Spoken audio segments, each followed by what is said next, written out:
Hello, good morning. Welcome to Dunbar Harbour. It is 7:48 a.m. on Sunday morning, and I will give you a little tour. We had the pleasure of camping nearby last night, and it's still very early. We're camping in our new motorhome. In fact, it's the first time my wife and I have camped in it, second night for me, and it was a really beautiful experience. A beautiful area, beautiful quiet night.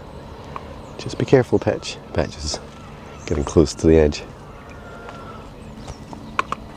And there's some wonderful history to share with you. Let me briefly share this with you about Dunbar Harbour. So, in the 600s, it was in the hands of the Kingdom of Northumbria, and it later became a Pictish fortress. 900s of Scots were now in control. And then 1071, the Earl of Dunbar built the first stone fortress on the site. Let me just show you what we're talking about. It's this thing here, which is also in real life. This here, Dunbar Castle.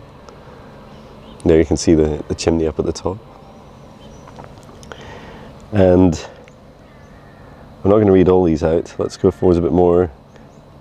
The English attacked unsuccessfully in 1214. And then let's keep going to maybe 1488, the Scots damaged the castle to prevent the English from using it, while 1500 it was rebuilt again by James the Fourth, and later extended by the French. And it says 1550s, Dunbar Castle was further strengthened by Mary de Guise, is that how you pronounce her name? Mary, Queen of Scots' mother. The Mary, Queen of Scots, sought refuge here after the murder of her secretary and advisor Rizzio. And then 1567, Mary was abducted and brought here by the Earl of Bothwell. The both desirable location of the castle was considered a source of trouble, so the Scottish Parliament ordered its destruction. And then 1844, a new entrance was built, blasted through the remaining ruins. Wow. So what you see in front of you is the harbour that they blasted through what was the castle. So this is the entrance just here. Okay, let's keep walking. I don't have a huge amount of battery, so this will be a shorter tour. Here we have fishing nets.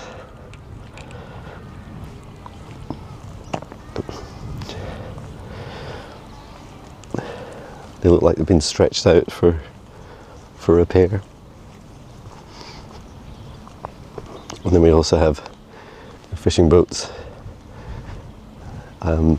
fishing for lobster and well, they're lobster pots just down in the centre, just here. And then the big nets are for fish.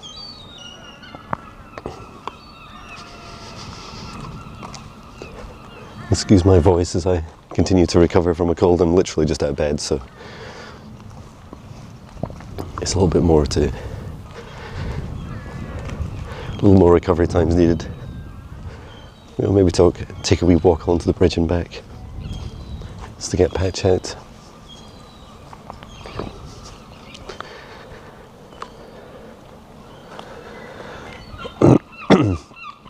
And here you can see some of the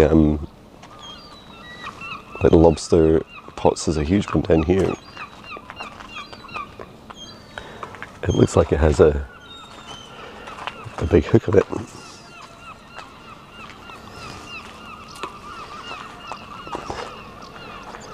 And then this is we'd call it a boy. I guess other people call them boys.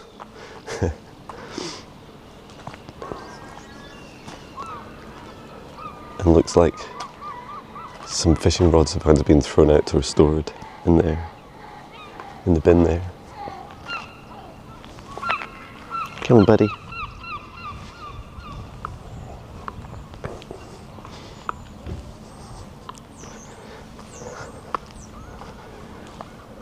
It's amazing. The sunshine. It's quite intense. Considering are we in September yet? Maybe, or close.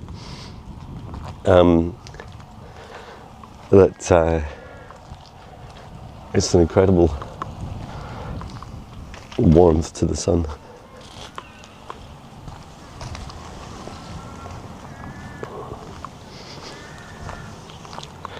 And there's some of the people staying here overnight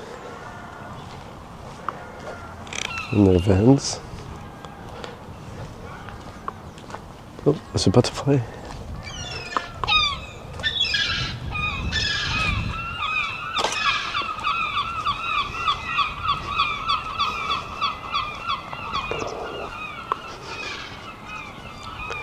Just absorbing all these wonderful sounds.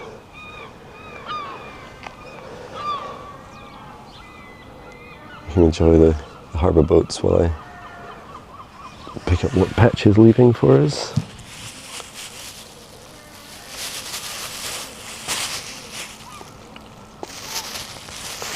I'll let your imagination imagine what my little dog Patch is doing and try and keep it that way in your imagination, not on camera.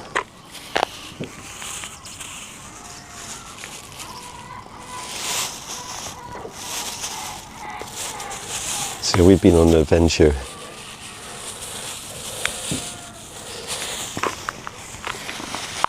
for the last couple of days. I was away down in England buying our new motorhome, and I just posted the tour of it. It's a very detailed tour, 30 minutes. It is a Giotti Sienna 330. Come on, buddy.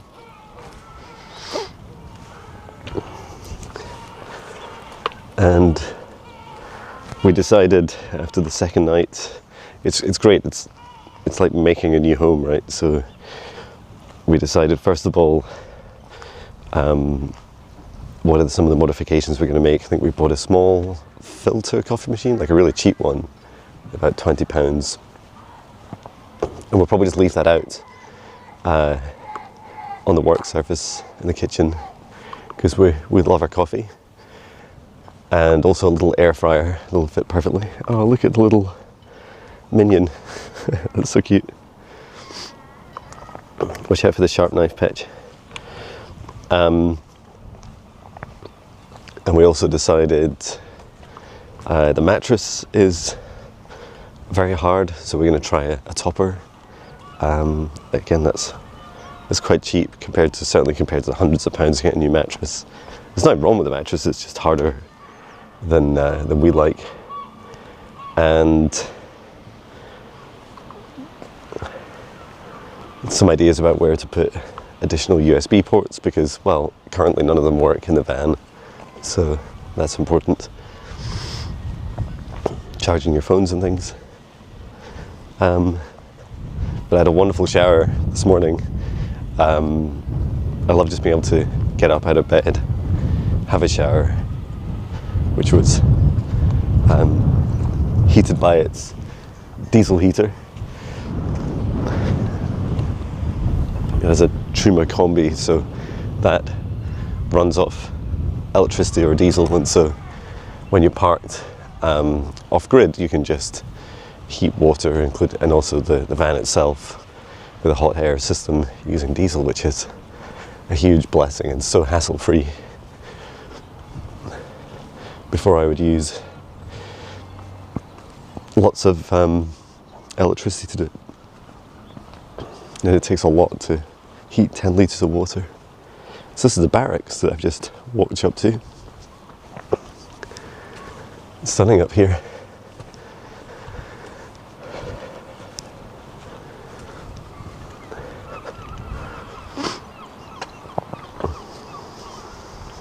It's a lot to take in when you come up here. Let's give you a wee tour.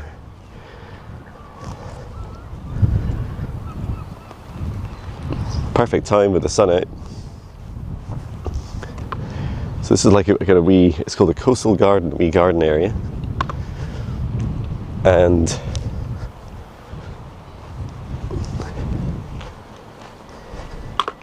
from here you can look, so we're looking west-ish over the harbour here. And hearing some of the seagulls. And then let's point out some landmarks. So just here, now I'm pointing at them, I don't know if the camera's perfectly aligned with my finger because I can't see on the viewfinder. But Law Hill in North Berks over there. And then the Bass Rock. And we keep going round. And my friend Louisa from Scottish Geologist is actually doing a walk here today. And I'm just so tempted to just go, but I'm just not feeling well enough. I really need to rest. There's the Isle of May. And David Moyer wrote this about the Bass Rock, which is, he says, a mighty mass, majestic from the roots of the old sea, thou risest to the sky, in thy wild, bare, sublimately alone? Sublimately. A new word for me. And then we have some cannons. It says 16 guns defended the battery until removed to Edinburgh Castle at the end of Napoleonic Wars. And it says never fired in anger. Wow, that's cool. Let's keep going, Patch. Isle of May, I love this. Boys come from the Bass Rock and the girls come from Isle of May.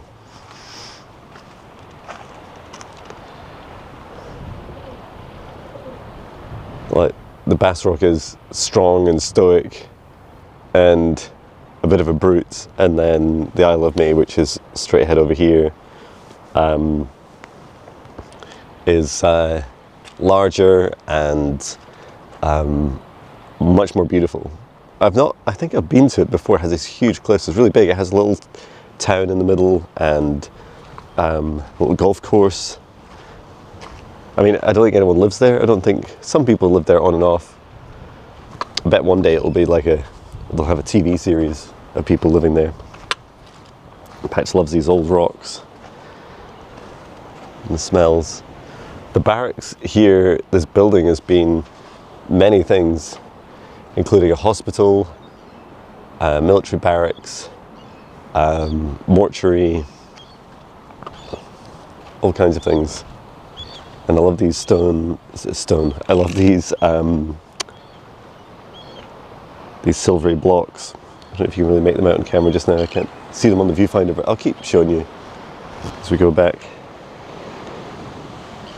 Just stunning. I would stand up on these, but Patch, my little Papillon, jumps up with me. He is fearless to a fault. Look at that. I'm going to stop here for a moment and do a "Hi, it's Jon" video, and I'll resume in a moment. Hi, it's Jon. Breathe with me. Take a deep breath in through the nose.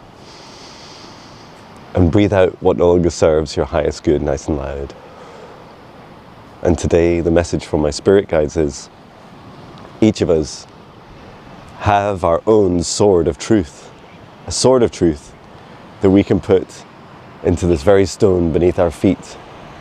And as we put our sword of truth into the ground, we know when the right time is to pull it back out, to release it, to hold our truth up to our hearts and ask our hearts, what truth do I need to share? Am I now ready to share with this world?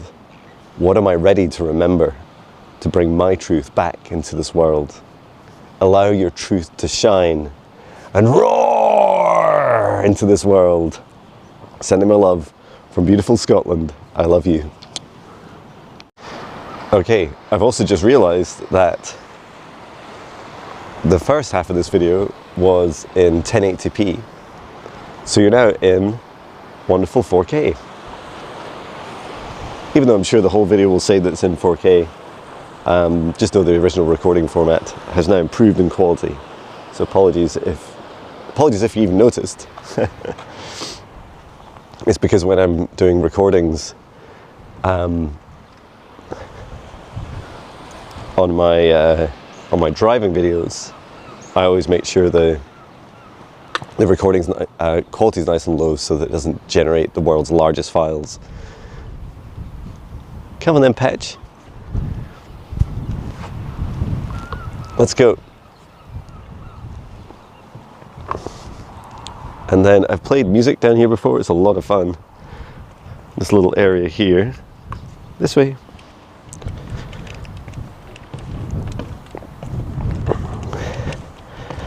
Very cute watching Patch go down these stairs. And it says, in this little store, it says cannonballs or corpses. Cannonballs, corpses, or cannonballs, crutches, or corpses. And it says here that the vaults stored ammunition for the battery before coming to the hospital's basement. Wow. And yeah, this little stage area, I've played music here before. It's a lot of fun.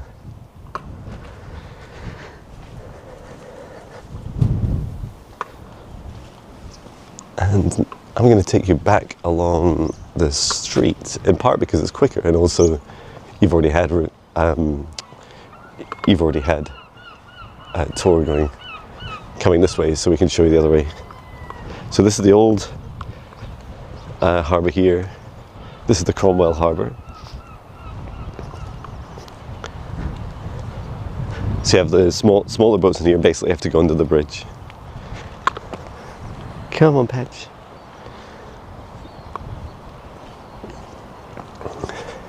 And the bridge is that thing we just walked over.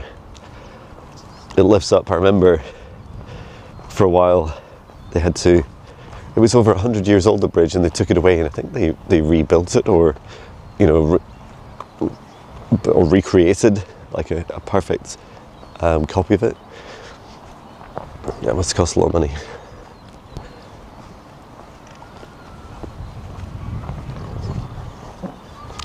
Me. I love the sounds of the seagulls. They're very funny. Well, they're rare.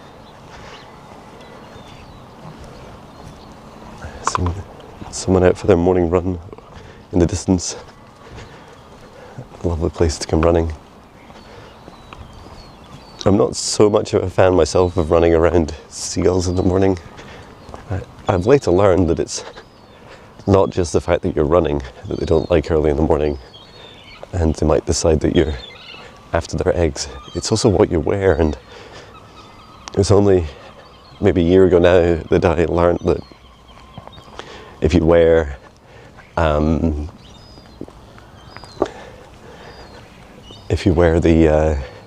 these running tops that are like fluorescent, they hate that. It's like you're some sort of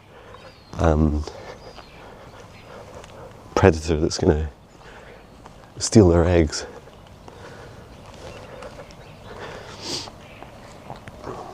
And so just there is where the lifeboat store is. I think it's a shop now, but they used to launch the lifeboat from there, and it would go down here.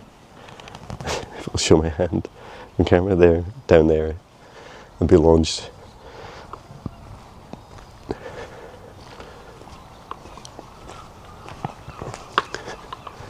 Let's head up the streets of old Dunbar. Let's keep my voice low because it's still early.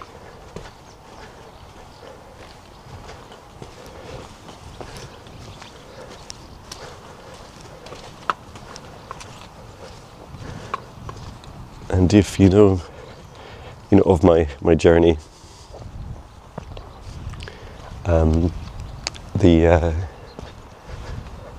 the pub up here on the left is the Volunteer Arms.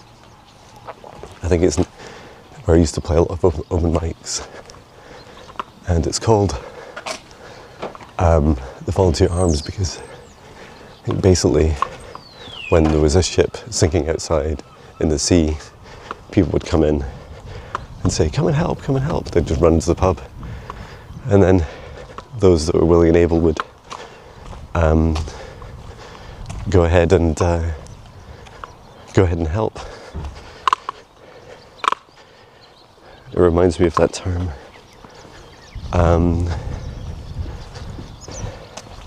Is it? I can't remember the term. It's a term where you you can put it in the comments. The description of it is when people would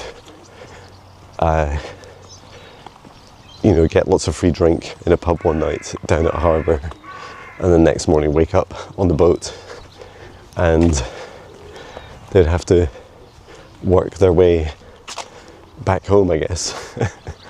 As I'm laughing, it's a horrific experience. It sounds more like kidnapping and enslavement, but it does have a funny name to it, and I don't know if it ever happened here. The chapel is a great place for events. It reminds me it's a place that I could look into. Very cool.